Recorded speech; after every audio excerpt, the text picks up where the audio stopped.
Hello बच्चों, कैसे हैं आप सब। I hope you all are fine. जैसे कि आप सब जानते हैं कि आज हमारा न्यूमेरिकल्स का सेशन है। जितने भी सॉल्व न्यूमेरिकल्स हमारी बुक में दिए हुए हैं, टेक्स्ट बुक में दिए हुए हैं सर्कुलर मोशन से रिलेटेड, वो सब मैं आपको आज करा दूंगा। और उससे रिलेटेड जो जो छोटे छोटे आपको डाउट्स होते हैं वो सब क्लियर करा दूंगा। आप लोग बिल्कुल बेफिक्र रहें और इसको फॉर्मूलेस को अच्छे से याद करें, उसकी लिस्ट बनाएं, प्रॉपर्ली इसको नोट डाउन करें और छोटे छोटे पॉइंट्स जो इसमें आप लोगों को डाउट होते हैं वो अपने क्लियर कर लें। ठीक है, आइए शुरुआत करते हैं। तो सबसे पहले हम लोग जो एग्जाम्पल 1 है, जो मैं ऑलरेडी करा चुका हूँ, लेकिन जब मैं पूरा करा रहा हूँ एक साथ तो मैं इसको फिर से करा देता हूँ, फिर जो हमारे बाकी एग्जाम्पल्स है वो सब भी हम लोग करते जाएंगे। ठीक है। A fan is rotating at 90 rpm, it is then switched off, it stops after 21 revolutions. Calculate the time taken by it to stop, assuming that the frictional torque is constant. क्या कहता है ये? Fan is rotating at 90 rpm। एक fan है जो 90 rpm पर क्या कर रहा है? रोटेट कर रहा है, यानी 90/60 rps हो जाएगा ये, है ना। इसको कैंसिल करके क्या बनेगा बताइए? 3 3 3 2 यानी 1.5 rps हो गया। इस पे फैन रोटेट कर रहा है, ये इसका इनिशियल फ्रीक्वेंसी है। जब आपको क्वेश्चन पढ़ करके डाटा देख करके समझ में ना आए कि क्या दिया गया है तो उसका यूनिट देखिए, आरपीएम, आरपीएस, सीपीएस यानी revolution per minute, revolution per second, cycles पर सेकंड, हर्ट्ज, ये सब के सब क्या है? फ्रीक्वेंसी। तो इनिशियल फ्रीक्वेंसी आपको दे दी गई है। ठीक है। और कहता है इट स्टॉप्स आफ्टर 21 रिवोल्यूशंस। तो यहाँ पर नंबर ऑफ रिवोल्यूशंस आपको दे दिए गए। Number of revolutions capital N. Capital N क्या है? Number of revolutions. और अपने को कितना बोला है? ये कैपिटल एन 21 बोला है। ठीक है, चलिए आइए। उसके बाद आपको बोलता है calculate the time taken by to stop assuming that frictional torque is constant. कितने टाइम में रुक जाएगा? रुक जाएगा मतलब फाइनल फ्रीक्वेंसी क्या हो जाएगी? उसकी 0 हो जाएगी। क्यों? अरे रुक जाएगा जब क्या होगा? रुक जाएगा मतलब क्या? घूमेगा ही नहीं। घूमेगा नहीं मतलब क्या? फाइनल फ्रीक्वेंसी क्या हो गई? 0 हो गई। तो कितने टाइम में रुक जाएगा, यानी आपको निकालना क्या है? Time. Assuming that frictional torque is constant मतलब क्या? जब टॉर्क कांस्टेंट है तो याद रखिएगा टॉर्क का फॉर्मूला आप पढ़ेंगे आगे जाकर के, रोटेशनल डायनेमिक्स में ही आगे जाकर के पढ़ेंगे, tau is equals to I alpha.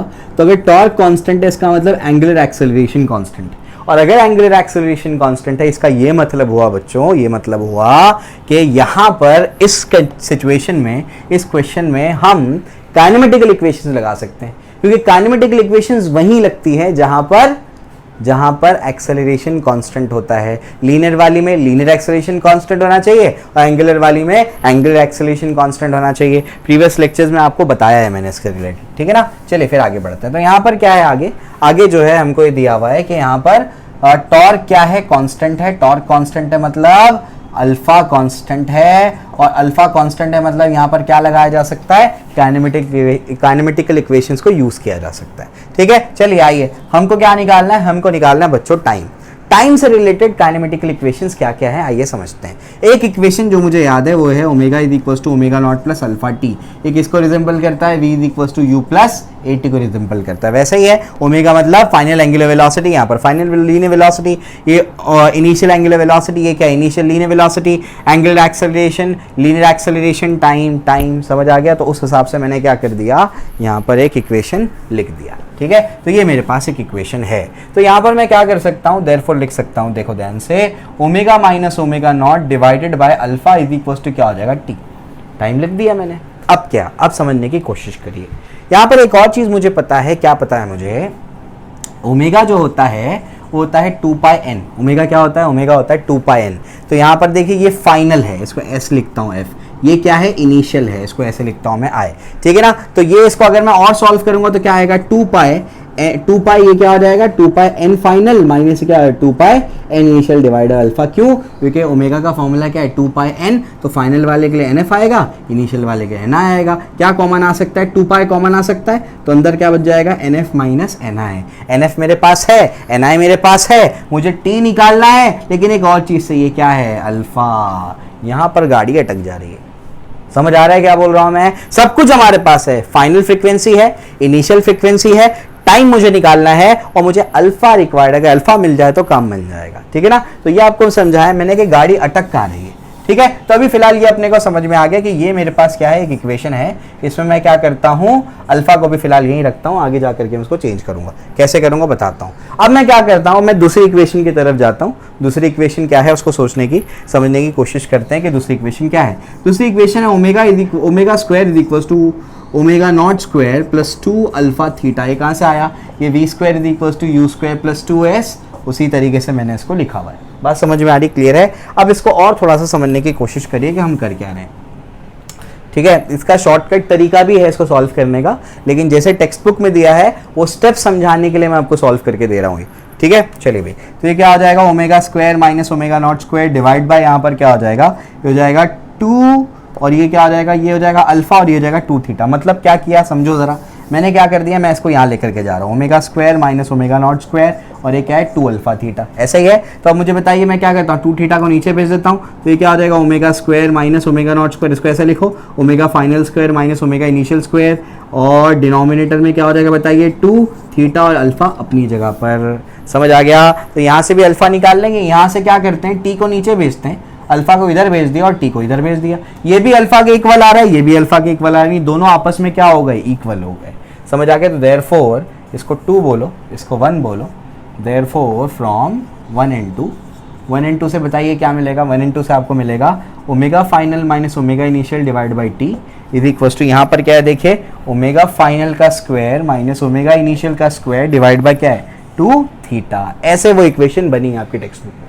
Clear हुआ, समझ आ गया। अब इसको फर्दर अपने को सॉल्व करना है, आइए उस पर थोड़ी सी चर्चा करते हैं, ठीक है। अब ये वाले पार्ट को मैं रब कर देता हूँ जो मुझे रिक्वायर्ड नहीं है, ठीक है। तो आपको ये आई होप समझ में आया होगा, इन्फॉर्मेशन लिख लीजिएगा, मेरे साथ में सॉल्व करिए तो आपको फ़ायदा होगा इससे, ठीक है। चलिए, तो ये हमारे पास बन गया, क्या बन गया बताइए, हमारे पास बन गया omega final minus omega initial divide by क्या है, T is equal to omega final का स्क्वायर माइनस ओमेगा इनिशियल का स्क्वायर डिवाइड बाय क्या है, 2 थीटा, ठीक है। ये हमारे पास है। अब मैं क्या कर सकता हूँ, समझने की कोशिश करो, ये omega final minus omega initial divide bye जो टी है, यहाँ पर इसको तो कुछ नहीं किया मैंने, यहाँ पर लिख देता हूँ omega final minus omega initial into omega final plus omega initial divide by क्या है, 2 थीटा। क्या किया मैंने, ये ए स्क्वायर माइनस बी स्क्वायर लगाया, तो क्या हो जाएगा, ए माइनस बी इंटू ए प्लस बी, तो ये और ये क्या हो गया कैंसिल, तो क्या बचेगा 1/t is equals to omega final plus omega initial divide by 2 theta. समझ आ गया। यानी अगर आपको अब टाइम निकालना है तो बताइए क्या करना पड़ेगा, आपको टाइम को एक साइड पे लेके आना पड़ेगा, और 2 थीटा डिवाइड बाय क्या हो जाएगा, ये इधर जाएगा डिनोमिनेटर में, उधर यानी cross multiply, omega final plus omega initial, ये हमारे पास आ जाएगा। क्लियर है। अब मेरे पास ओमेगा फाइनल भी है, ओमेगा इनिशियल भी है, यानी एन है, एन फाइनल एन इनिशियल। अब लेकिन मेरे पास थीटा नहीं है, अब उसको समझने की कोशिश करिए। यहाँ पर मैं लिख रहा हूँ रिवोल्यूशन और यहाँ पर लिख रहा हूँ मैं एंगल। एक रिवोल्यूशन में कितना एंगल कवर होता है, पाई, कितना एंगल कवर होता है, 2 पाई 360 डिग्री।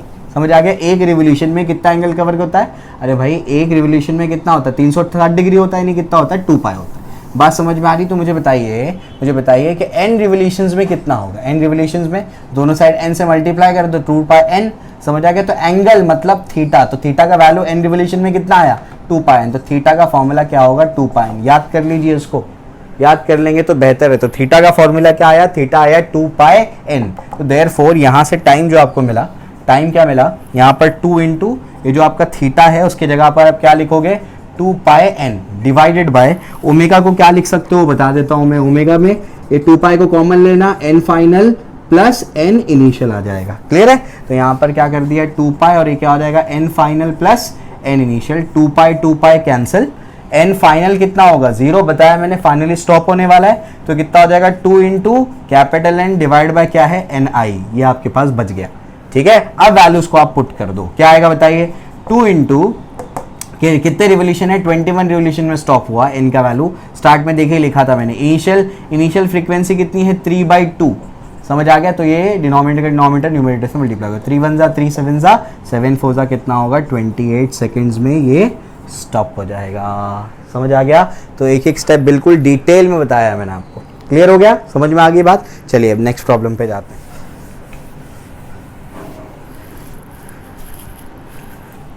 चलिए एग्जाम्पल 2 पे जाते हैं। एग्जाम्पल 2 देखिए क्या कहता है, अ मोटरसाइक्लिस्ट टू बी ट्रीटेड टू। चलिए एग्जाम्पल 2 पर जाते हैं। एग्जाम्पल 2 देखिए क्या कहता है, अ मोटरसाइक्लिस्ट to be treated as a point mass is to undertake horizontal circle inside a cylindrical wall of a well of inner radius 4 meter. Coefficient of static friction between the tires and the wall is 0.4. Calculate the minimum speed and the frequency necessary to perform this stunt. Example 2 जो है वो आपसे कहता है कि ऐसा कुछ आपके पास, अरे वही मौत का कुआं बताया था आपको मैंने, है ना। तो ये ऐसा कुछ है और उसका जो इनर रेडियस है, इनर रेडियस कितना है 4 मीटर है, ये आपको बोल दिया गया है। कोएफिशिएंट ऑफ स्टैटिक फ्रिक्शन बच्चों कितना बोला है 0.4। आपको वी मिनिमम कैलकुलेट करना है और साथ साथ में आपको फ्रीक्वेंसी भी निकालनी है, यानी मिनिमम फ्रीक्वेंसी कितनी होगी, इससे इसी की करस्पॉन्डिंग मिनिमम फ्रीक्वेंसी कितनी होगी ये स्टंट परफॉर्म करने के लिए, वो भी आपको निकालना है। ठीक है ना, तो 2 चीज़ें आपको निकालनी है। तो वी मिनिमम का फॉर्मूला सीधा डिराइव कराया था मैंने, क्या होता है under root of R G divided by mu, ये इसका फॉर्मूला है। तो आइए इसको पुट कर देते हैं, कितना है बताइए, ये कितना है 4 है, जी कितना है 10 है और म्यू कितना है 0.4 है ना। तो ये हमारे पास है, सीधा फॉर्मूला पुट करना है। फॉर्मूला यानी बेसिकली ये सब्स्टिट्यूशन वाला क्वेश्चन है, फॉर्मूला सब्स्टिट्यूशन। तो यहाँ पर क्या है, इसको कैसे सॉल्व करेंगे, बहुत आसान है। इसको यहाँ पर शिफ्ट किया 10⁻⁻1 ऊपर जाके 10⁻1, तो ये क्या बन जाएगा, ये बन जाएगा 4 10 10 और ये 4 4 4 कैंसिल, 10 10 रूट से बाहर है तो कितना हो गया 10। तो वी मिनिमम कितना आया 10 मीटर पर सेकेंड, यानी क्या वो जब क्या करेगा हॉरिजॉन्टल सर्कल लेगा तो मिनिमम स्पीड कितनी रखनी पड़ेगी इसको 10 मीटर पर सेकेंड, इससे कम किया तो नीचे की तरफ स्लाइड हो जाएगा। अब फ्रीक्वेंसी आपको निकालनी है बच्चों, कैसे निकालोगे, v equals to R omega, आप जानते हो सर्कुलर मोशन परफॉर्म कर रहा है, v equals to R omega, linear velocity angular velocity में रिलेशन। अभी एक और चीज बताई मैंने कि एंगुलर वेलोसिटी क्या होती है, एंगुलर वेलोसिटी जो होती है 2 पाई n या फिर 2 pi by capital T. Capital T क्या है आपका टाइम पीरियड, तो कोई भी लगा दो, यहाँ पर फ्रीक्वेंसी चाहिए तो वो लगाएंगे। तो यहाँ मिनिमम जब वेलोसिटी ली है, स्पीड ली है, तो फ्रीक्वेंसी भी मिनिमम आ जाएगी। तो देयरफॉर क्या हो जाएगा, बहुत आसान है, क्या करना पड़ेगा बताइए, v मिनिमम क्या आया 2 पाई n मिनिमम इंटू आर आया, यही आया। ठीक है, चलिए तो बताइए n मिनिमम आपको निकालना है, n मिनिमम क्या हो जाएगा, v मिनिमम डिवाइडेड बाय क्या हो जाएगा 2 पाई आर, इसको यही रखा, बाकी चीज़ों को वहाँ भेज दिया। अब v मिनिमम बताइए कितना है, वो तुम्हारे पास 10 मिला है ना, 2 इंटू ये पाई जो भी तुम्हारा है, जो भी है मान लो 22/7 मैंने मान लिया, और इंटू आर कितना है तुम्हारा, आर तुम्हारा है 4 मीटर। क्लियर है, अब इसका कैलकुलेशन कर लेते हैं। आइए मैं आपको रफ कैलकुलेशन समझा देता हूँ कैसे करते हैं। ये डिनोमिनेटर का डिनोमिनेटर क्या होगा, न्यूमरेटर से मल्टीप्लाई हो जाएगा, तो therefore n minimum is equals to क्या होगा 10 into 7 divided by 2 into 22 divided by 4। ठीक है ना, चलिए भाई, तो ये अपने को समझ में आता है। अब अपन क्या करेंगे, इसको सॉल्व करेंगे। देखिए कैसे सॉल्व करते हैं, हमारे पास क्या क्या है, हमारे पास ये है 2 2 4 2 5 10, ये हमारे पास आ गया। इसके बाद और क्या कर सकते हैं, इसको 7 5 कितना हो जाएगा 35, और डिनोमिनेटर में कितना हो जाएगा 20, ये कितना हो जाएगा, ये हो जाएगा मेरे पास 4 यानी 88 हो जाएगा। ये समझ आ रहा है, क्लियर है। अब इसके बाद क्या कर सकते हैं, इसके बाद अभी अपन इसको अगर सॉल्व करेंगे अप्रॉक्सीमेटली, तो इसको मैं 35 को क्या करता हूँ 36 बना देता हूँ। 36 बनाऊंगा तो 2 से कैंसिल होने में, या 4 से कैंसिल हो सकता है आसानी से, 4 से कैंसिल होगा तो बताइए क्या होगा, अप्रॉक्सीमेटली मैं रफ कैलकुलेशन करके दे रहा हूँ आपको, 4 2 8 4 2 8 4 9 36 है ना। ठीक है, उसके बाद इसके बाद क्या कर सकते हैं, यहाँ पर क्या हो सकता है, आइए इसको थोड़ा सा आप देखते हैं, इसको कर देते हैं 90 इंटू 10⁻⁻1 यानी 90 इंटू 10⁻⁻1 डिवाइड बाय मेरे पास क्या है 22। अब क्या होगा, आप देखिए ध्यान से, ये क्या हो जाएगा 2 1 2 1 2 4 8 और 2 5 10, ये मेरे पास आ गया 11 के टेबल में, 11 4 44 यानी अप्रॉक्सीमेटली 0.4 रिवोल्यूशन पर सेकेंड। समझ आया, क्लियर है। अब उसको लॉग से करें कैलकुलेशन, मैं लॉग नहीं बताऊंगा, लॉग आपको आना चाहिए, उतना बेसिक तो आपको आना चाहिए। रफ कैलकुलेशन जैसे एंट्रेंस में होता है वो आपको मैंने करवा के दे दिया।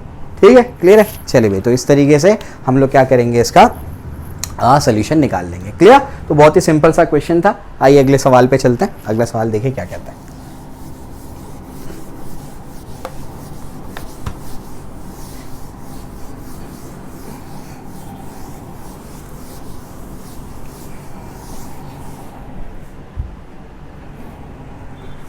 चलिए इसके बाद जो है नेक्स्ट हमसे क्या कहता है, एग्जाम्पल 3 क्या कहता है आपसे, a racing track of curvature 9.9 metre is banked at 10 inverse of 0.5.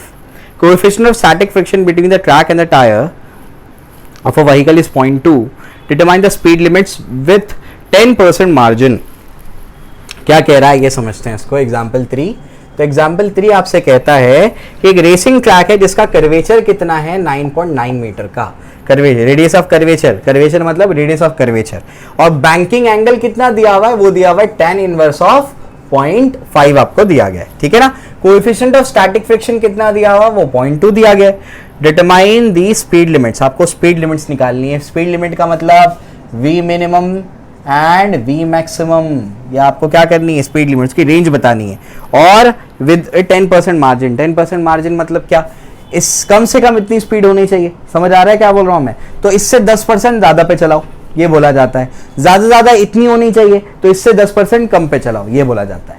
समझ आ गया, क्लियर है। तो ये आपके पास है। अब अपन क्या करते हैं, एक एक करके दोनों को कैलकुलेट कर लेते हैं। आपको फॉर्मूला मैंने करा दिया था वी मिनिमम और वी मैक्सिमम का, समझ आ गया। याद करिए फॉर्मूला क्या था, वी मिनिमम। वी मिनिमम का फॉर्मूला क्या है, अंडर रूट ऑफ क्या है मेरे पास आर जी, और उसके बाद क्या है tan theta minus mu upon 1 plus mu tan theta, ये वी मिनिमम का फॉर्मूला है। और वी मैक्सिमम का फॉर्मूला क्या है, देखिए दोनों बिल्कुल सिमिलर है, under root of R G, और ये क्या है tan theta plus mu upon 1 minus mu tan theta.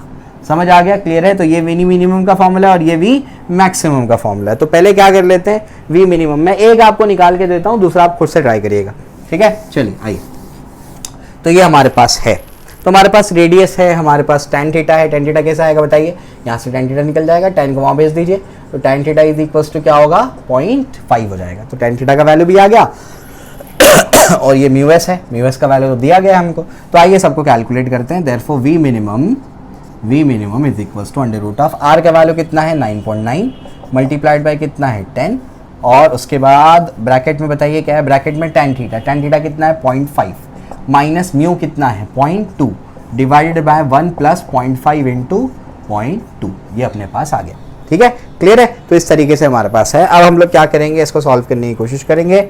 आइए इसको सॉल्व करते हैं, कैसे सॉल्व करेंगे देखते हैं।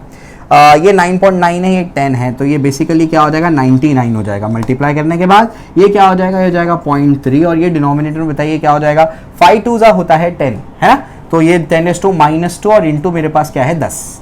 क्लियर हो गया, बात समझ में आ रही है। तो ये मेरे पास फिलहाल है ना। तो अब मैं क्या कर रहा हूँ, समझने की कोशिश करिए, इसको सॉल्व करने की कोशिश कर रहा हूँ। 0.5 इंटू 0.2 ये अलग से सॉल्व करके देता हूँ। ये 5 2 कितना हो जाएगा 10, और 10⁻1 10⁻1 हो जाएगा। तो 1 प्लस ये कितना हो जाएगा 1 2 यानी 0.1 हो जाएगा। क्लियर हो रहा है, ठीक है। एक और उसके बाद मेरे पास क्या हो जाएगा 2 यानी कितना हो जाएगा 0.1, तो 1.1 मेरे पास क्या हो जाएगा, ये आ जाएगा, ये क्या है 1.1, ठीक है। तो अब क्या हो जाएगा, आप इसको समझने की कोशिश करिए कि हम क्या कर रहे हैं, ये डेसिमल को दोनों साइड अब मैं शिफ्ट करा देता हूँ, 10⁻1 10⁻1, तो इसका मतलब ये हो जाएगा 3, हो जाएगा 11, 11 1 जा 11 9 जा 9 3 जा 27, समझ आ गया। तो √27 आ गया।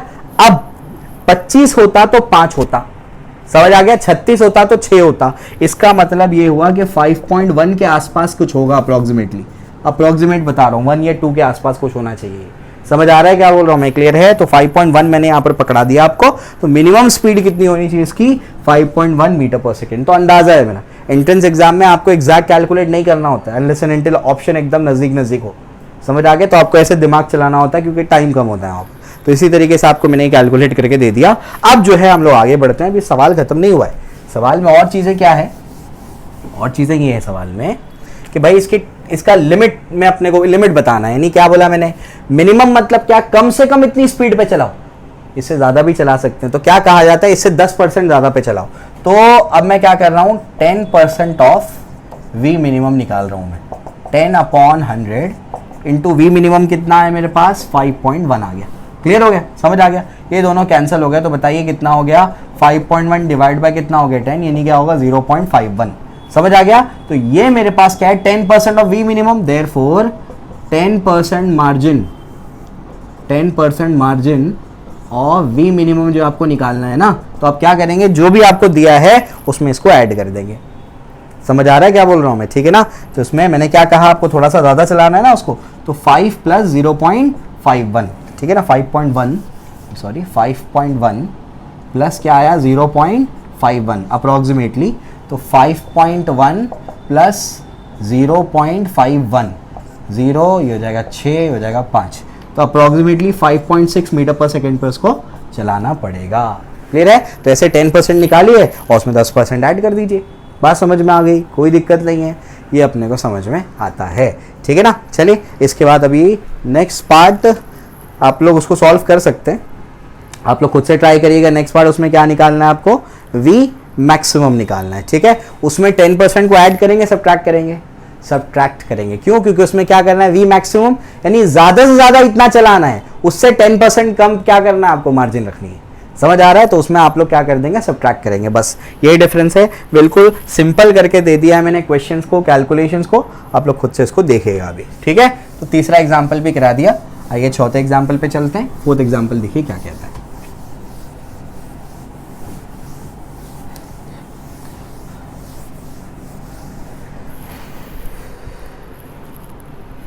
चलिए फोर्थ क्वेश्चन देखिए क्या है। फोर्थ क्वेश्चन जो हमारा है वो ये है, हाँ ये क्वेश्चन जो है आपको थोड़ा सा समझना पड़ेगा, ठीक है। ये वाला और फिफ्थ वाला दोनों समझना पड़ेगा, और छठा क्वेश्चन तो बहुत ही बड़ा है, ठीक है। उसमें तो बहुत बच्चों को कन्फ्यूजन होगा और बहुत सारे उसमें पॉइंट्स क्लियर नहीं होंगे, आपको मैं कराऊंगा क्लियर, आप बेफिक्र रहिए, ठीक है। आइए तो हमारे पास क्या है, फोर्थ क्वेश्चन है, मेरी go round usually consist of a central vertical pillar, at the top of it there are horizontal rods which can rotate about vertical axis. At this end आपको कहता है at the end of this horizontal rod there is a vertical rod fitted like an elbow joint, ठीक है। At the lower end of each vertical rod there is a horse on which the rider can sit. A merry-go-round is set into rotation. These vertical rods move away from the axle by making some angle with the vertical. So बिल्कुल advance like question है, इतने बड़े बड़े सवाल दिए हुए। आप अगर मेंस, नीट या सीईटी की बात करेंगे तो इतना आपके पास टाइम ही नहीं होता कि आप इतना बड़ा सवाल पढ़ें। तो एडवांस के हिसाब से आपको क्वेश्चन दे दिया है, बहुत बड़ा सवाल है ये, ठीक है। उसने पूरा एक्सप्लेन किया है कि क्या हो रहा है, कैसे हो रहा है, ठीक है। मैं समझाता हूँ।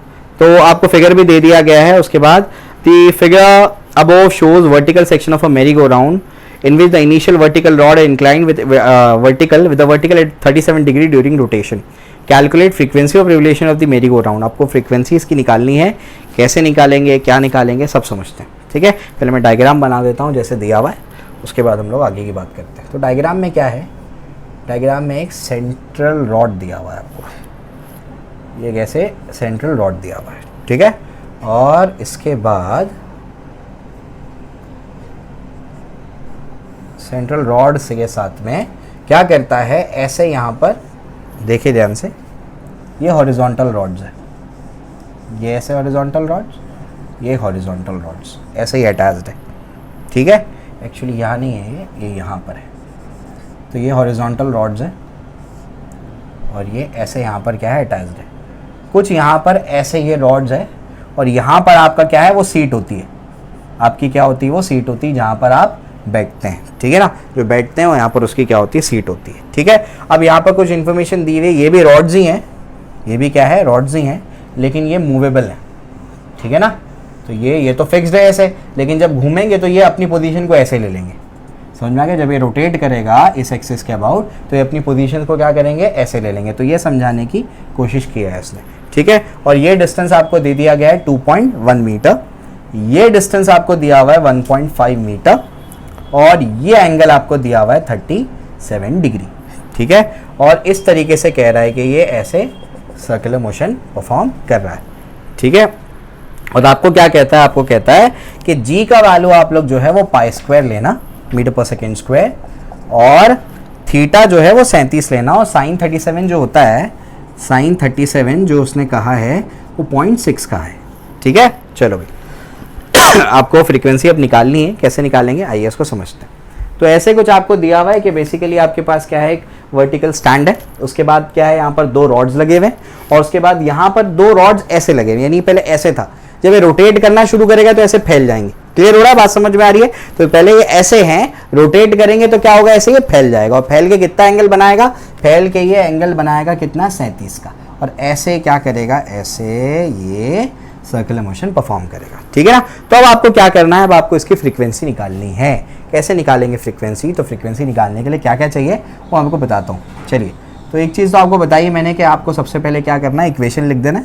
इक्वेशन लिख देते हैं, आइए कैसे इक्वेशन लिखेंगे। यहाँ पर ये इधर तो होगा टेंशन डेफिनेटली, ये एक कंपोनेंट, ये एक कंपोनेंट हो जाएगा, कोई दिक्कत नहीं है। नीचे क्या लग रहा होगा बच्चों, नीचे mg लग रहा होगा, है ना। तो ये 37 है, तो ये भी क्या हो जाएगा, 37 हो जाएगा।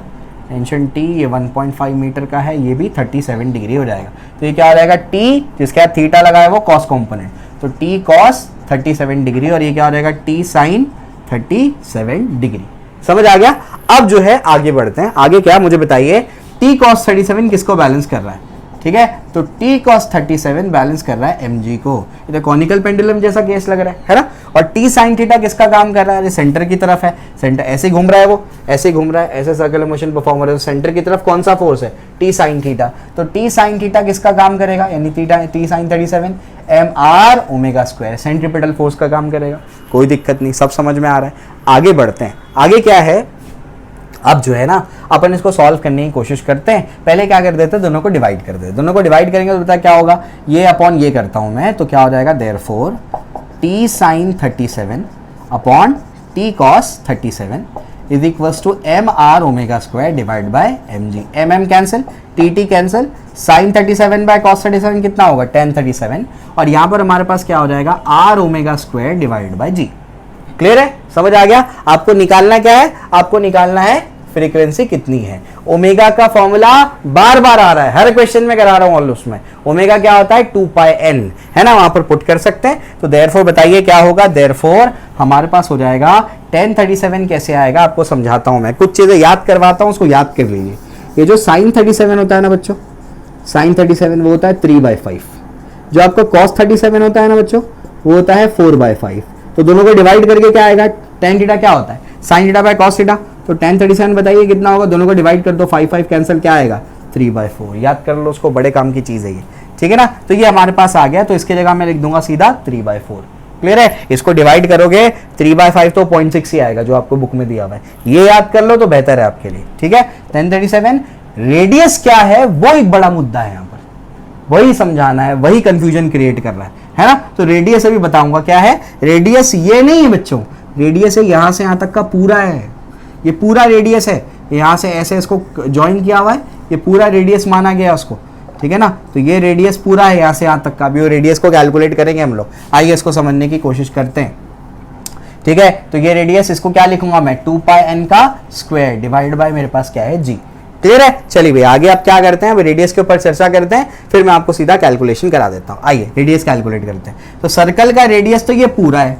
अब यहां से यहां तक का मैं जानता हूं, यहां से यहां तक का कितना है, देखो ये अगर 2.1 है तो नीचे वाला भी 2.1 होगा। अरे रेक्टेंगल बन रहा है, स्क्वायर बन रहा है, तो अगर ये 2.1 है तो ये भी 2.1 है। तो यहां से यहां तक का समझ में आ गया। सवाल ये है कि ये कितना है ना। तो अब इसको जरा समझने की कोशिश करते हैं। ये मेरे पास 1.5 मीटर है और ये कितना है, 37 का एंगल है।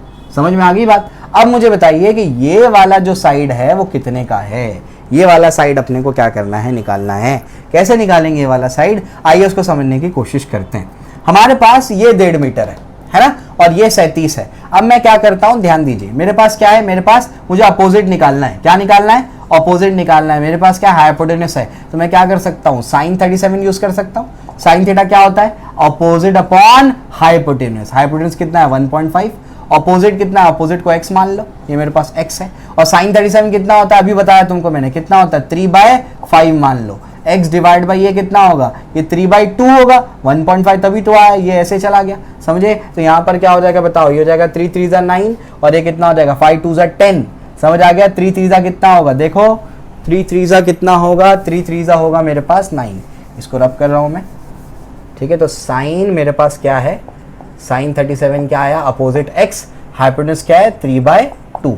sin 37 कितना होता है, वो होता है 3/5, है ना। तो ये ऊपर जाएगा तो कितना हो जाएगा, 9 डिवाइड बाई 10 हो जाएगा x, यानी x का वैल्यू कितना हो जाएगा 0.9। समझ आ गया। ये x क्या है, ये है, और ये x यहाँ पर क्या है, ये है। तो यहाँ से यहाँ तक का पूरा रेडियस है। समझ आ गया। तो ये 2.1 और ये x कितना है यहाँ 0.9, यानी 2.1 प्लस 0.9 विल बी 3 मीटर्स। समझ में आ गई बात, क्लियर है। यही आपको समझाना था मुझे। क्या हॉरिजॉन्टल वर्टिकल करके लिया है टेक्स्ट बुक में, क्या जरूरत है करने की, इतना सिंपली आ जाता है। क्लियर हो गया, समझ आ गया। तो आई होप आपको ये क्लियर हो गया होगा। बहुत डिटेल में समझा दिया मैंने कि पूरा रेडियस लेना है तो ये 2.1 और वो भी आपको ऐड करना है। वो ट्राइंगल को अलग से आपको मैंने करवा दिया। अब इसकी जरूरत नहीं मुझे, अब मुझे रेडियस मिल चुका है। अब मैं क्या करूंगा, सीधा कैलकुलेशन। ठीक है ना। तो बिल्कुल घबराने की जरूरत नहीं है, एकदम आसान है ये तो, है ना। चलो भाई, तो देयरफॉर क्या हो जाएगा 3/4 इज इक्वल्स टू, बताइए क्या हो जाएगा, ये हो जाएगा रेडियस 3 और ये क्या हो जाएगा 4 pi square N square, square कर लेना भाई। और जी का वैल्यू क्या बोला है, जी का वैल्यू पाई स्क्वायर लेने बोला है ना। तो जी और पाई स्क्वायर खत्म हो जाएंगे। बताइए क्या बचेगा, 3 और 3 भी खत्म हो गए, बताइए क्या बचेगा 1/4 और ये भी 4 इंटू 4 और ये क्या हो जाएगा एन स्क्वायर। तो 1 बाय कितना हो जाएगा 16, तो n का वैल्यू कितना हो जाएगा 1/4 RPS। निकल गया आपकी फ्रीक्वेंसी। समझ में आ गई बात, कोई दिक्कत नहीं, इतना आसान है ये। क्लियर है, समझ में आ गई बात, ठीक है। तो आई होप आपको क्लियर हो गया होगा कैसे वो रेडियस निकाला गया, बहुत डिटेल में समझाया आपको मैंने ये, ठीक है। अब इसके बाद 5th क्वेश्चन पे चलते हैं, फिर आखिरी सवाल करते हैं।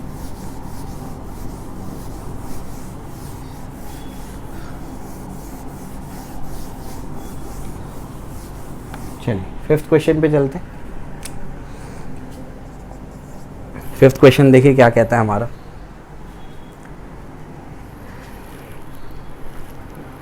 5th क्वेश्चन कहता है आपसे semi vertical angle of a conical section of a funnel is 37 degree. There is a small ball kept inside the funnel. On rotating the funnel, the maximum speed that the ball can have in order to remain in the funnel is 2 meter per second. Calculate the inner radius of the brim of the funnel. Is there any limit upon the frequency of rotation? How much is it? Is it lower? Is it upper limit? ये वो logical reasoning, ठीक है। तो बहुत बड़ा सवाल है, बहुत सारी चीज़ें पूछा है। देखो ध्यान से, आपके पास सेमी वर्टिकल फनल है, ऐसा जैसे घासलेट डालते हैं ना, घासलेट जिससे डालते हैं हम लोग, है ना डब्बे में, तो वैसे ही हमारे पास क्या है एक सेमी वर्टिकल फनल है, ठीक है। तो उसी को फनल कहते हैं, ठीक है। तो उसी तरीके से हमारे पास क्या है एक फनल है, ठीक। और उसके बाद आगे क्या किया है, आगे डायग्राम बना दूँ ज़रा मैं। यहाँ पर बोला है कि ये जो एंगल है वो कितना दिया है 37 डिग्रीज दे दिया गया है, ठीक है। अब आपको आगे क्या कहता है, एक स्मॉल बॉल को अपन ने क्या कर दिया फनल के अंदर रखा है और इसको क्या कर रहे हैं, इसको ऐसे रोटेट कर रहा है, इसको रोटेट करवा रहे हैं। तो ये बॉल भी क्या कर रहा है इसके साथ में ऐसे घूमते जा रहा है, घूमते जा रहा है, घूमते जा रहा है, ठीक है ना। तो जैसे इसको रोटेट करा रहे हैं तो बॉल भी उसके साथ में क्या कर रहा है रोटेट करते जा रहा है। और अगर हमको बॉल को फनल में रखना है, हम नहीं चाहते कि ये गिरे, तो यहाँ पर क्या है ये बोलता है कि इसकी स्पीड कितनी होनी चाहिए 2 मीटर पर सेकेंड होनी चाहिए मैक्सिमम स्पीड, ठीक है। आपको इनर रेडियस निकालना है अप टू द ब्रिम, ठीक है, ब्रिम ऑफ द फनल, यानी आपको ये क्या करना है इसका रेडियस निकालना है, ठीक है। चलो inner radius of the brim of the funnel, और फ्रीक्वेंसी पे कोई लिमिट है क्या उसके ऊपर चर्चा करेंगे, पहले ये सारी चीजें हम लोग देख लेते हैं, ठीक है। चलो भी आइए, अब क्या करना है अपने को, क्या निकालना है अपने को रेडियस निकालना है, ठीक है। चलिए आइए समझने की कोशिश करते हैं कि यहाँ पर हो क्या है। यहाँ पर मेरे पास क्या है, मान लो इस पोजीशन पे भी बॉल है, मैंने फोटोग्राफ ले लिया और फोटोग्राफ लेकर के मैं उसमें नॉर्मल रिएक्शन के बाकी सारे फोर्सेस बनाने की कोशिश कर रहा हूँ, ठीक है। इसको थोड़ा सा नीचे लेते हैं, मुझे जगह चाहिए। तो यहाँ पर मान लो अभी है वो, तो ये तो नॉर्मल रिएक्शन होगा ऐसे। अगर देखो ऐसे सरफेस होता तो ये नॉर्मल रिएक्शन होता, ऐसे मैं सरफेस को उठाते जा रहा हूँ, ऐसे उठाते जा रहा हूँ, तो नॉर्मल रिएक्शन भी तो ऐसे ही हो जाएगा। तो ये इसका अभी क्या है नॉर्मल रिएक्शन, ठीक है। उसके बाद नॉर्मल रिएक्शन के 2 कंपोनेंट मैंने बना दिए और ये इसका क्या होगा ऐसे सर्कल होगा, ठीक है। अब समझने की कोशिश करिए, नीचे क्या लग रहा होगा, नीचे लग रहा होगा mg, नीचे क्या लग रहा होगा, नीचे लग रहा होगा mg। अब समझिए ये 37 है तो ये भी 37 होगा। अरे देखिए ऑल्टरनेट एंगल बन रहा है Z शेप, तो ये भी 37 होगा, ये और ये भी 37 हो गया। क्यों 37 हो गया बताइए, वर्टिकली अपोजिट एंगल्स, ये भी 37 हो गया। समझ आ गया। अब समझने की कोशिश करिए, ये तो नॉर्मल है ना भाई, नॉर्मल मतलब परपेंडिकुलर। तो अगर ये ऐसा है, ऐसा हमारे पास है और ये 37 है, तो ये कितना हो जाएगा 90 माइनस 37, क्लियर है। तो ये हो जाएगा 90 माइनस 37, फिर ये भी तो 90 है, इसका मतलब ये कितना हो जाएगा 37। क्लियर हो गया, बात समझ में आ गई इस तरीके से। तो ये आपको मैंने सारी चीज़ें बता दी। तो नॉर्मल के साथ में ये वाला कंपोनेंट क्या कर रहा है 37 एंगल बना रहा है, यानी ये क्या n cos थीटा और ये क्या हो गया n sin थीटा। क्लियर हुआ, समझ आ गया। ये मैंने पहले भी आपको प्रूफ करके बताया है, कहाँ पर, जब मैं बैंकिंग करा रहा था आपको, ठीक है। अगर आप क्लियर करना है तो वो जाकर के आप लेक्चर देख सकते हैं बैंकिंग का, ठीक है। तो मुझे बताइए n sin थीटा किसका काम कर रहा है, mg को बैलेंस कर रहा है ना। और n cos थीटा क्या कर रहा है, n cos थीटा सेंटर की तरफ काम कर रहा है, ये सर्कल है, और जो सेंटर की तरफ काम करता है वो क्या करता है, वो सेंट्रीपिटल फोर्स का रोल प्ले करता है, ठीक है ना। तो जैसे डिवाइड करेंगे तो बताइए क्या होगा, N sine theta divide by क्या हो जाएगा, एन कॉस थीटा, और ये क्या हो जाएगा, एम जी डिवाइड बाय क्या हो जाएगा, M V square by R. N और एन कैंसिल, क्या बचेगा, टेन थीटा, ये क्या हो जाएगा, एम और एम कैंसिल, क्या हो जाएगा, R G divide by V square, ठीक है ना। आपको निकालना क्या है, रेडियस मैक्सिमम निकालना है, तो आर मैक्सिमम, मैक्सिमम रेडियस कब होगा, वो यहाँ पहुँचेगा, है ना। तो आर मैक्सिमम क्या होगा, ये हो जाएगा v square tan theta divided by g, ठीक है। आइए इसको देखते हैं अभी।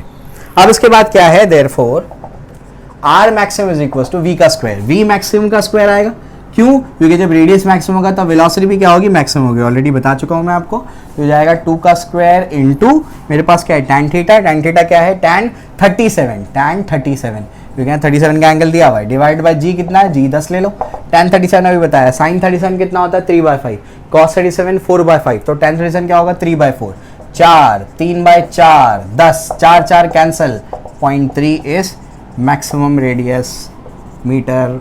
इतना आसानी से आप इसका कैलकुलेशन कर सकते हैं, समझ आ गया, क्लियर है। रेडियस मैक्सिमम निकाल लिया। उसके बाद एक और चीज़ में पूछा है फ्रीक्वेंसी से रिलेटेड, वो मैं आपको बता देता हूँ क्या पूछा गया है।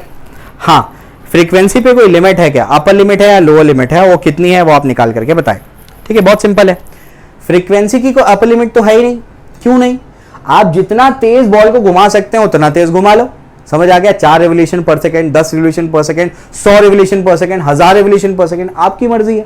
तो अपर लिमिट पे तो कोई, यहाँ पर अपर फ्रीक्वेंसी पे तो कोई लिमिट नहीं है, समझ आ गया, ठीक है ना। तो फ्रीक्वेंसी की अपर लिमिट नहीं है, लोअर लिमिट है, यानी कम से कम इतना आपको तो क्या करना पड़ेगा, पर सेकंड रिवोल्यूशन देना पड़ेगा। उससे कम किया तो क्या होगा, एम जी हावी पड़ जाएगा, एम जी उसको नीचे खींच लेगा। बात समझ में आ रही क्या बोल रहा हूँ मैं, क्लियर है। तो यहाँ पर जो है, यहाँ पर अगर आपने फ्रीक्वेंसी कम कर दी, यहाँ पर आप देखो कि इसको एम आर ओमेगा स्क्वायर भी तो लिखा जा सकता है, एम आर ओमेगा स्क्वायर। तो अगर एम आर ओमेगा स्क्वायर यानी बेसिकली क्या होगा, यहाँ पर सेंट्रीपिटल फोर्स फिर क्या हो जाएगा, उसकी रिक्वायरमेंट कम हो जाएगी, सेंट्रीपिटल फोर्स कम हो जाएगा, ये तो सेल्फ एडजस्टिंग फोर्स थोड़ी है। तो इसका मतलब क्या हो जाएगा, एम जी हावी पड़ जाएगा, एम जी हावी पड़ जाएगा और क्या हो जाएगा, वो नीचे गिर जाएगा। इसका ये मतलब हुआ कि अगर फ्रीक्वेंसी को कम किया जाए, एक मिनिमम वैल्यू से नीचे लेके जाया जाए, तो वो सर्कल में ना घूम करके नीचे की तरफ आ जाएगा, समझ आ गया। अपर तो आप यानी कि आप जितना और ज़्यादा अगर आपको घुमाना है तो जितना ज़्यादा आप उसको घुमा सकते हो उतना ज़्यादा आप उसको घुमाइए। तो अपर फ्रीक्वेंसी पे कोई अपर लिमिट नहीं है, लोअर लिमिट है, वो अपने को निकालनी है। तो इस पे इसकी लोअर लिमिट निकाल लेते हैं। आइए, तो वेलोसिटी अपने को आ गया ना, वेलोसिटी क्या आया, velocity v equals to R omega होता है। तो उससे हम लोग क्या करते हैं, फ्रीक्वेंसी निकाल लेते हैं। आइए निकाल करके दे देता हूँ फ्रीक्वेंसी, ठीक है। तो वो लो लिमिट अपने को निकालना है, कैसे निकालेंगे, v इज इक्वल्स टू क्या होता है, आर ओमेगा, ओमेगा क्या होता है, फिर देखे फॉर्मूला लगा 2πn, कितनी बार लग रहा है, तो वेलोसिटी को मैक्सिमम कर लो, रेडियस को मैक्सिमम कर लो, फ्रीक्वेंसी क्या हो जाएगी, मिनिमम हो जाएगी, ठीक है, कम से कम फ्रीक्वेंसी। तो n मिनिमम क्या हो जाएगा, n minimum is v maximum divided by r maximum into 2π। v maximum कितना है 2, r मैक्सिमम कितना है अभी 0.3, 2π, 2 इंटू पाई, पाई कितना होता है 3.14 होता है, ठीक है ना। इसको कैलकुलेट कर लेते हैं, इसको 22/7 लिख दो, है ना, 7 ऊपर चले जाएगा, ठीक है। तो 2 और 2 कैंसिल हो गया। तो बताइए क्या बचेगा, बचेगा आपके पास n minimum is equals to क्या बचेगा, 7 डिवाइडेड बाय क्या मिल रहा है, ये 3 इंटू 22 इंटू 10⁻⁻1, ठीक है। चलो इसके बाद क्या हो जाएगा, ऊपर जाएगा, हो जाएगा 70, हो जाएगा 3 इंटू 22 हो जाएगा, ठीक है। उसके बाद अभी क्या कर सकते हैं कैलकुलेशन के लिए और इजी करने के लिए, मैं क्या कर सकता हूँ यहाँ पर क्या हो जाएगा, 2 1 2 35, ठीक है। उसके बाद 11 1 11 3 लगभग 33 है ना, और यानी 3 पॉइंट समथिंग कुछ बनना चाहिए, ठीक है। 3.2 ले लिया, 11 1 3.1 लगभग 3.1 यानी 1 के आसपास कहीं बनना चाहिए, ये 1 के आसपास कुछ होना चाहिए इसकी minimum frequency, 1 revolution per second के आसपास, वही इसका आंसर है, समझ आ गया। तो अप्रॉक्सीमेटली आपको कैलकुलेशन करके दे दिया मैंने, तो 1 रिवोल्यूशन के आसपास का आंसर होना चाहिए। क्लियर हो गया, बात समझ में आ गई। तो इस तरीके से मैंने आपको फ्रीक्वेंसी भी निकाल दी। अब जो है हमारा आखिरी सवाल है, तो आखिरी सवाल पे हम लोग चलते हैं, फिर हम लोग आज का सेशन एंड करेंगे, ठीक है।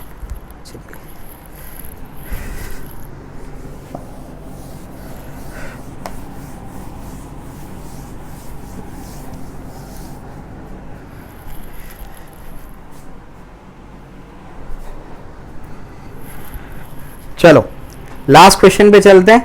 बहुत बड़ा सवाल है, बहुत सारी चीजें कैलकुलेट करनी है और बहुत सारा कंफ्यूजन होगा बच्चों के इसके अंदर।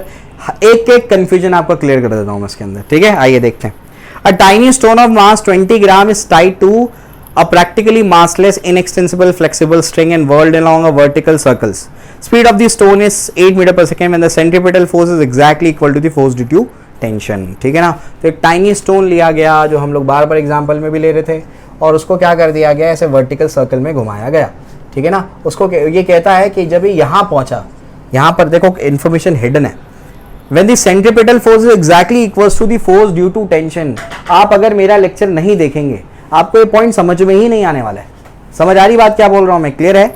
तो जब सेंट्रीपिटल फोर्स जो है वो एग्जैक्टली टेंशन के इक्वल हो जाए, टेंशन जब सेंट्रीपिटल फोर्स के इक्वल हो जाए तब क्या हो जाएगा, टेंशन जब सेंट्रीपिटल फोर्स के इक्वल हो जाए तब क्या हो जाएगा, तभी यहां पर बोला है कि इसकी स्पीड कितनी है, 8 मीटर पर सेकेंड बोला है, ठीक है ना, क्लियर है। तो यहां पर यही आपको समझना है कि सेंट्रीपिटल फोर्स टेंशन के इक्वल कब होता है, जब वो मिडवे पॉइंट पे पहुंचता है। इसलिए आपको बोर्ड्स का लेक्चर देखना जरूरी है, जहां आपको मैंने बताया है कि जब वो हॉरिजॉन्टल होगा तभी क्या होगा, टेंशन और सेंट्रीपिटल फोर्स इक्वल हो जाएंगे। बात समझ में आती है, क्लियर है। तो टेंशन और सेंट्रीपिटल फोर्स दोनों के दोनों इक्वल कब हो जाते हैं, जब वो हॉरिजॉन्टल होता है, यानी क्या 8 मीटर पर सेकेंड क्या हो जाएगा, उसकी स्पीड हो गई, ठीक है। यहां पर बोला गया कि इसकी स्पीड इतनी है, ठीक है। इसके बाद क्या, calculate the minimum and maximum energy of the stone during the entire circle. Maximum kinetic energy और मिनिमम काइनेटिक एनर्जी। मुझे बताइए सबसे ज्यादा स्पीड कहाँ होती है, सबसे ज्यादा स्पीड लोवेस्ट पॉइंट पे होती है, समझ गए। तो काइनेटिक एनर्जी भी यहाँ पर भी क्या होगी, मैक्सिमम होगी। सबसे लोवेस्ट स्पीड कहाँ होती है, हाईएस्ट पॉइंट पे, तो काइनेटिक एनर्जी मिनिमम कहाँ होगी, यहाँ पर होगी। समझ में आ गया। आगे वो बुक में रॉन्ग दिया है, आप सोल्यूशन अगर देखेंगे इसका तो रॉन्ग दिया है उसके अंदर। उसने बोला अपर मोस्ट पॉइंट पे मैक्सिमम है और लोएस्ट मोस्ट पॉइंट पे मिनिमम है, रॉन्ग है वो। लोअर मोस्ट पॉइंट पे वेलोसिटी सबसे ज्यादा होती है, समझ आ गया, स्पीड सबसे ज्यादा होती है। तो यहाँ पर मैक्सिमम है और यहाँ पर क्या है, मिनिमम है। आगे आगे क्या है, आगे कहता है ये निकालने बोला। उसके बाद थीटा के बारे में आगे क्या बोला वो भी बताता हूँ, पहले हम लोग इसको कैलकुलेट करते हैं भाई, फिर हम लोग आगे बढ़ते हैं, ठीक है। चलिए आइए, तो यहाँ से ऐसे मान लो ऐसे गया और यहाँ से यहाँ गया, ठीक है। अब अपने को सिर्फ इन्फॉर्मेशन ये दी गई है कि ये जो है मिडवे पॉइंट पे 8 मीटर पर सेकेंड की स्पीड है, सिर्फ ये इन्फॉर्मेशन दे दी गई है। समझ आ रहा है क्या बोल रहा हूँ मैं, आगे की कोई इन्फॉर्मेशन नहीं है, सिर्फ इतना बोल दिया गया कि आप मैक्सिमम मिनिमम काइनेटिक एनर्जी आप लोग निकाल करके बताएं, ठीक है। तो आप देखिए इसको कैसे निकालना है, 2 पॉइंट्स कंसिडर करो। मैंने पहले आपको क्या कराया था, वर्क एनर्जी थ्योरम से कराया, उससे भी कर सकते हैं, कोई दिक्कत नहीं है। चाहे तो आप कंजर्वेशन ऑफ एनर्जी से कर सकते हैं, उससे भी कोई दिक्कत नहीं है, दोनों से आ जाएगा। कंजर्वेशन ऑफ एनर्जी से करके दिखा देता हूँ मैं, बिल्कुल कन्फ्यूजन नहीं होना चाहिए, है ना। दोनों से करके दिखा देता हूँ मैं। ये आपका हाईएस्ट पॉइंट है और ये आपका क्या है, लोवेस्ट पॉइंट है, ठीक है। तो आप लोग क्या करेंगे, ये मिडवे और ये हाईएस्ट को कंसिडर करो। तो फ्रॉम M to H की बात कर रहा हूं सबसे पहले मैं, M to H, है ना। तो यहां पर क्या होगा, यहां पर जितनी टोटल एनर्जी है, total energy at M is equal to total energy क्या होगी, एट H होगी। समझ आ गया, ऐसे लिखते हैं इसको। अब टोटल एनर्जी एट M क्या होगी, kinetic energy at M plus potential energy at M is equal to, जबरदस्ती लॉन्ग कट है वो एकदम शॉर्ट में आ जाता है, तो अब आप लोग चाहते हैं तो मैं करके दे देता हूँ आपको। अब ये क्या होगा, kinetic energy at H plus potential energy at H। तो दोनों तरीके आपको बता दे रहा हूँ मैं ताकि कोई कंफ्यूजन ना रहे, ठीक है। M पे काइनेटिक एनर्जी निकालनी है, बहुत सिंपल है, कैसे लिखेंगे, हाफ M Vm का स्क्वायर, है ना। यही तो अपना Vm है ना, मिडवे पे जो वेलोसिटी है 8 मीटर पर second, plus potential energy at M कितनी है मेरे पास वो मुझे देखना है। अब यहाँ पर पोटेंशियल एनर्जी यहीं से तो मैंने शुरू किया हुआ है, समझ आ रहा है क्या बोल रहा हूँ मैं। तो जब यहाँ से शुरू किया तो मैं बोलूंगा पोटेंशियल एनर्जी यहाँ पर 0 है, क्योंकि यही मेरा रेफरेंस लेवल है। समझ आ रहा है क्या बोल रहा हूँ मैं, ये मेरा रेफरेंस लेवल है, यहीं से शुरू कर रहा हूँ, तो इसकी हाइट क्या मानूंगा, 0 is equals to kinetic energy at H। तो क्या हो जाएगा, हाफ M क्या हो जाएगा बताइए, इसको ऐसे ही रखो, ये तो मुझे निकालना है। इसी को काइनेटिक एनर्जी एट H को ही तो क्या बोलेंगे, मिनिमम बोलेंगे, प्लस यहाँ पर पोटेंशियल एनर्जी एट H पे पोटेंशियल एनर्जी कितनी होगी, यहाँ से यहाँ तक की वो हाइट चढ़ गया, यानी बेसिकली हाइट कितना चढ़ा, इतना रेडियस है। समझ आ गया, तो मैं क्या लिखूंगा, mgr लिखूंगा। समझ आ गया, क्लियर है। अब क्या करना है, अब चीज़ों को पुट करना है और कैलकुलेट करना है, ठीक है। तो देयरफॉर क्या हो जाएगा, काइनेटिक एनर्जी मिनिमम को एक साइड पे कर लेंगे, इसको यहीं रखा, इनको यहाँ भेजा। बताइए क्या हो जाएगा, हाफ M Vm का स्क्वायर माइनस क्या हो जाएगा, mgr हाफ। ठीक है, M को कॉमन ले लीजिए, M को कॉमन ले लेंगे तो अंदर क्या बच जाएगा, अंदर बच जाएगा हाफ M Vm का स्क्वायर। ये सब वैल्यूज़ को पुट कर दीजिए, क्या क्या वैल्यू है देख लेते हैं एक बार, क्या क्या हमारे पास वैल्यूज़ हैं। वैल्यूज़ हमारे पास है मास कितना दिया हुआ है 20 ग्राम, ठीक है। उसके बाद वेलोसिटी है वो अपने को पता है, और स्ट्रिंग की लेंथ कितनी है वो अपने को दिया हुआ है 1.8 मीटर, ये अपने को दे दिया गया, ठीक है। बाकी चीज़ें अपने को पता है, जी का वैल्यू 10 लेने बोला है, ठीक है। चलो भी, तो हाफ इंटू एम को कॉमन ले लेंगे तो क्या होगा 20 इंटू 10⁻³ ग्राम में दिया है, किलोग्राम में कन्वर्ट किया मैंने। हाफ इंटू वी एम का स्क्वायर, ये तो बाहर चला गया, वी एम का स्क्वायर मतलब 8 का स्क्वायर, माइनस ये कितना हो जाएगा, एम बाहर चला गया 10 इंटू ये कितना होगा 1.8, ठीक है। तो कितना होगा 20 इंटू 10⁻³ ये कितना हो जाएगा बताइए, हाफ इंटू 8 का स्क्वायर 64, 64 का आधा 32 माइनस 18, समझ आ गया। तो 20 इंटू 10⁻², और ये मेरे पास क्या हो जाएगा, मेरे पास हो जाएगा 32 माइनस 18, 32 माइनस 18 मतलब क्या, 32 माइनस 18, अब यहाँ से कैंसिलेशन करेंगे तो कितना आएगा, तो ये जाएगा 14, 14 है ना, कैलकुलेट करो 14 टू कितना हो जाएगा 28, यानी हो जाएगा 0.28 जूल। ये आपका काइनेटिक एनर्जी क्या आया, मिनिमम आ गया। समझ आ गई बात, क्लियर है। तो इस तरीके से आप लोग क्या निकालेंगे, काइनेटिक एनर्जी मिनिमम निकालेंगे, क्लियर, कोई दिक्कत नहीं। चलिए आगे बढ़ते हैं। अब उसी तरीके से क्या करेंगे, फ्रॉम L टू M निकालेंगे, समझ आ गया। जब M पे थे तो M को रेफरेंस लेवल माना, तो इसका पोटेंशियल एनर्जी क्या है 0, इसको ग्राउंड मान लिया आपने।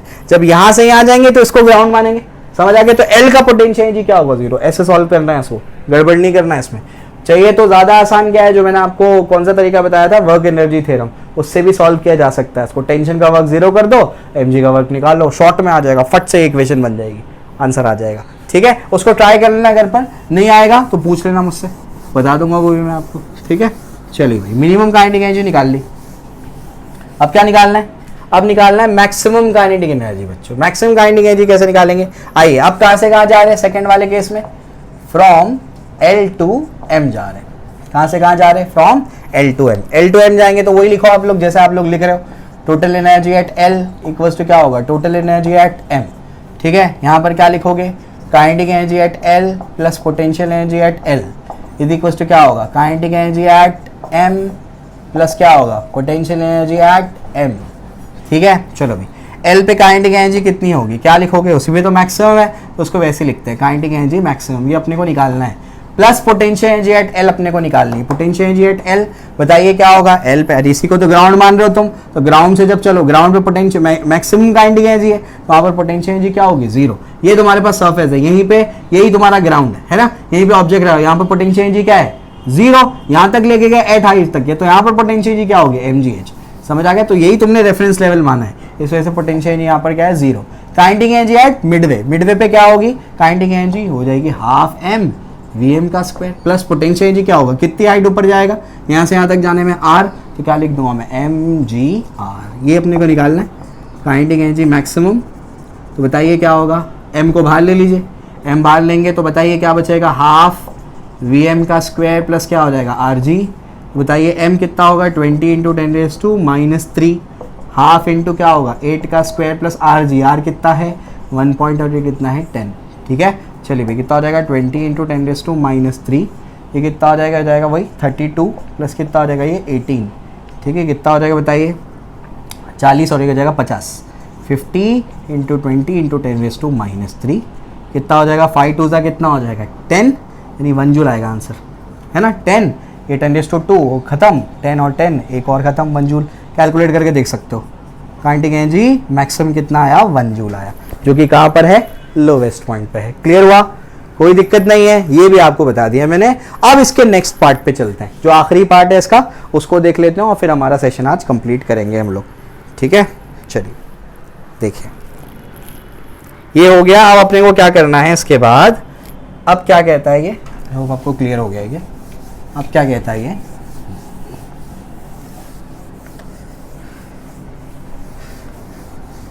देखिए ध्यान से, let theta be 0 equals to 0 be the angular position of the string when the stone is at lowermost point। जब स्टोन यहाँ पर है तो ये पोजीशन पे थीटा को क्या माना है, 0 माना है, जो कि हम लोग जनरली मानते हैं, यहाँ पर थीटा 0 है। Determine the angular position of the string when the force due to tension is numerically equal to the weight of the stone। वो एंगुलर पोजीशन निकालो जहां पर आपका जो फोर्स है टेंशन का वो क्या हो जाए, वेट के इक्वल हो जाए। तो कोई पोजीशन है, मान लो ये पोजीशन, अभी समझना पड़ेगा भाई, वरना गड़बड़ कर दोगे तुम लोग, ठीक है।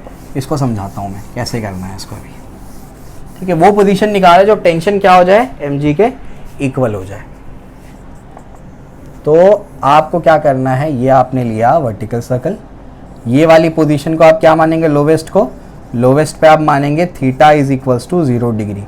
और यहाँ पर कोई एक पोजीशन होगी, यहाँ पर कोई ना कोई पोजीशन होगी जहाँ पर t इक्वल्स टू क्या होगा, mg होगा। ये आपको बोला है क्या होगा, t इक्वल्स टू क्या होगा, mg होगा। क्लियर है, समझ आ गया। कोई मान लिया आपने पोजीशन, तो वो आपको क्या करना है, एंगुलर पोजीशन निकालनी है जहाँ पर t इक्वल्स टू क्या होगा, mg मान लिया अपन ने, ठीक है। अब इसको समझने की कोशिश करो कि जब यहाँ से मान लो यहाँ पहुंचा, लोएस्ट से कोई पॉइंट P पे पहुंचा, तो ये कितना यहाँ तक चला है ना। तो अब इसको समझने की कोशिश करो कि यहाँ पर हो क्या रहा है।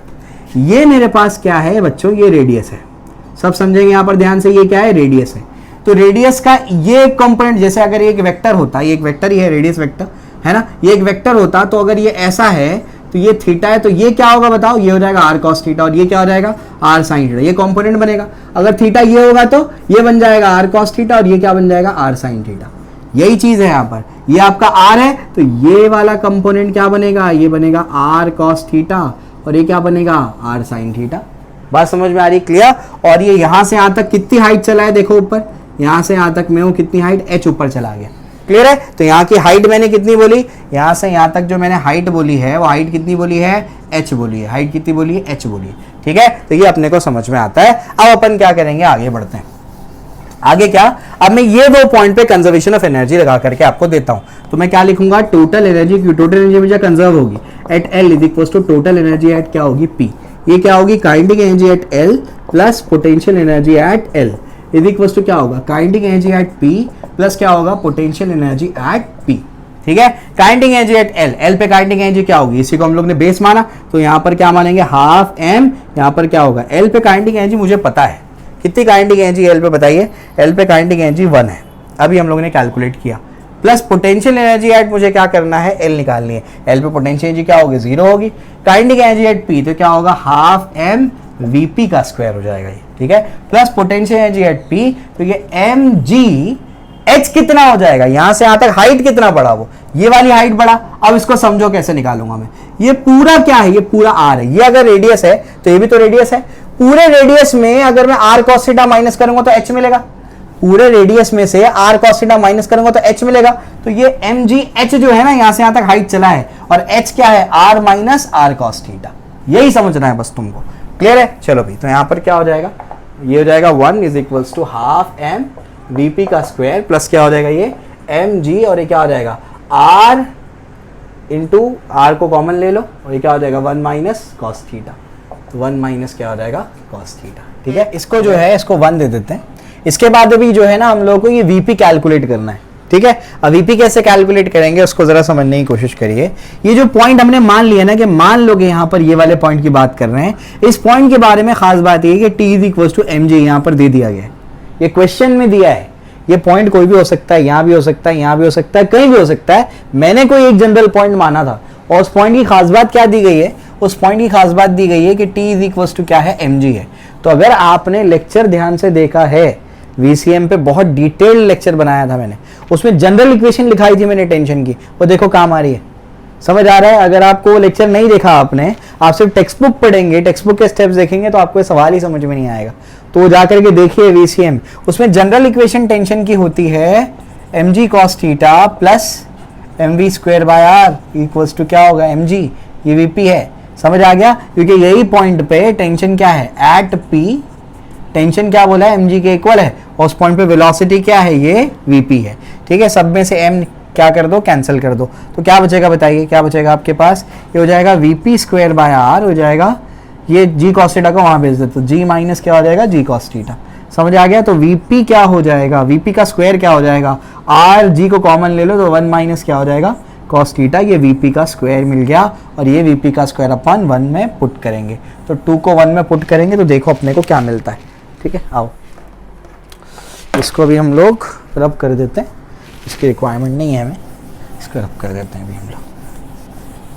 आ जाओ, तो हम लोग ने h को पुट कर दिया, h को मैंने क्लियरली आपको समझा दिया कैसे h आएगा। अब vp आपको निकाल करके दे दिया मैंने।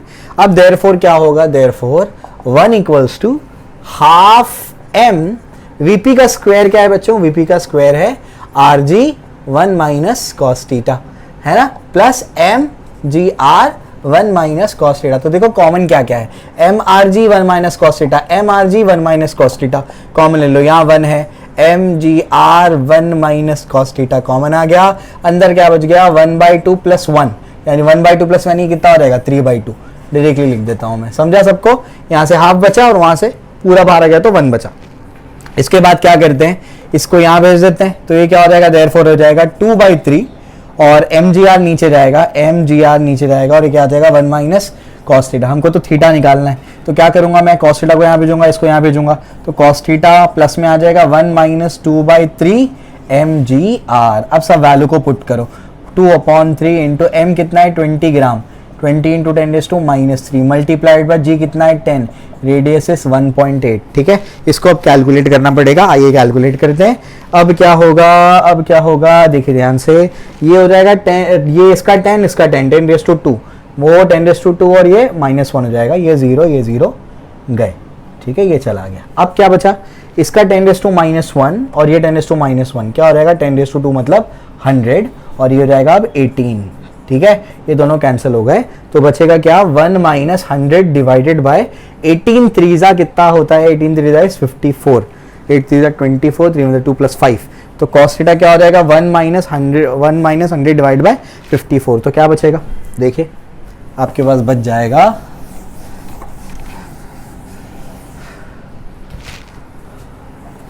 therefore cos theta is equals to 54 minus 100 divided by 54 will be minus 44 by 54, okay, minus 22 by 27 cos theta, तो theta is equals to cos inverse of minus 22 by 27। अब उसको अगर आपको प्रॉपर निकालना है एंगल, तो आपको लोग cos के टेबल में देख करके उसका एंगल फाइंड आउट कर सकते हैं। समझ आया, क्लियर है, तो एक एक स्टेप डिटेल में बताया मैंने हर एक सम का, समझ आ गई बात। कुछ अगर आपको नहीं समझता है तो कमेंट सेक्शन में इंस्टाग्राम पे मुझे बताइए, इसके नोट्स में अपलोड नहीं करूंगा, इसको आपको खुद से प्रैक्टिस करनी है।